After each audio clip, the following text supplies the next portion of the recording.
monde. Aujourd'hui, on va vous parler des ITSS et comment les prévenir pour les ados par moi, Samuel et Raphaël. Donc, aujourd'hui, on va vous parler comment les prévenir pour les ados, c'est quoi les préventions, ce qu'on peut utiliser pour pas en avoir, puis c'est quoi les conséquences. Donc, je vais passer la parole à Raphaël.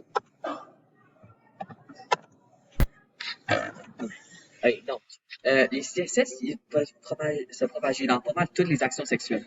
Ça inclut en s'embrassant par le sexe oral, le sexe anal et le sexe avec les organes génitaux. Il faut toujours prendre des précautions pour être certain de ne pas transmettre ou recevoir des CSS. Plus sur ça, c'est la prochaine diapositive. Donc, je vais passer la parole à Samuel pour nous dire les meilleures méthodes de prévenir les ITSS. Les meilleures méthodes pour prévenir les ITSS. La méthode la plus efficace pour prévenir un ITSS, c'est certainement de ne pas participer du tout dans des actions sexuelles, mais c'est pas aussi simple que ça, alors on a quand même un problème avec. Alors la méthode la mieux connue pour prévenir un ITSS, c'est utiliser un condom, car il permet de bloquer le sperme avant qu'il se rende dans l'utérus et aussi bloquer toutes sortes de maladies qui sont causées par le contact direct de la peau. Et en bloquant le sperme de se rendre dans l'utérus, c'est aussi très efficace à arrêter la grossesse. Mais toutefois, quelques ITSS peuvent quand même se propager quand tu utilises un condom comme l'herpès ou la syphilis. L'efficacité de prévention est de 98%, alors c'est vraiment recommandé d'en utiliser comme dans n'importe quel acte sexuel. Il faudrait aussi que tu laves avant et après que tu fasses l'amour pour être vraiment certain que ton hygiène soit correcte. Maintenant, je vais passer la parole à Raphaël qui va nous dire c'est quoi les conséquences des ITSS. Donc, certains symptômes à court terme seraient raison de se faire tester pour les ITSS. Donc, des petites bosses et des rougeurs autour des organes génitaux et à quelques autres places sur le corps. Les segments et des décharges irrégulières. Avoir mal et avoir l'inflammation vers les organes génitaux.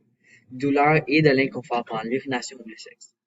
Certains symptômes d'ITSS qui sont à long terme, ça peut être de l'infertilité, des douleurs abdominales, de l'infection du nouveau-né, du cancer et qui pourrait même mener jusqu'à la mort. Maintenant, je vais parler de pourquoi faut-il parler des ITSS aux adultes. Donc, en fait, c'est un sujet très important pour tout le monde, mais surtout pour les adolescents, vu que leurs premières relations sexuelles vont sûrement venir bientôt. En plus, ils commencent à apprendre sur leur corps, fait que c'est encore plus important. La plupart d'entre eux auraient probablement des réactions dégoûtées, mais c'est mieux d'être dégoûté que d'avoir un ITSS. Donc, beaucoup d'ados ils sont peut-être ignorants puis ils s'en foutent d'avoir des ITSS.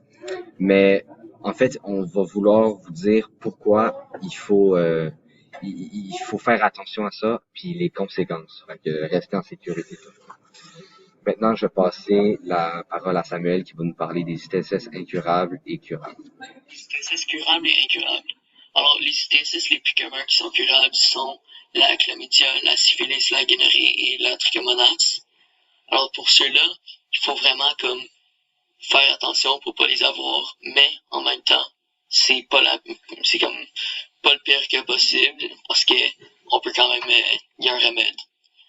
Et ceux qui sont non curables sont l'herpès, le VIH, le papillomavirus et l'hépatite B.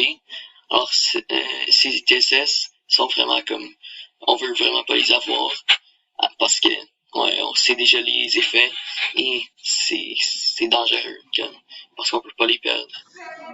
Donc, merci. Maintenant, pour enrichir vos connaissances, vous pouvez aller visiter le lien. C'est un site, en fait, qui va vous expliquer plus sur les ITSS. Merci.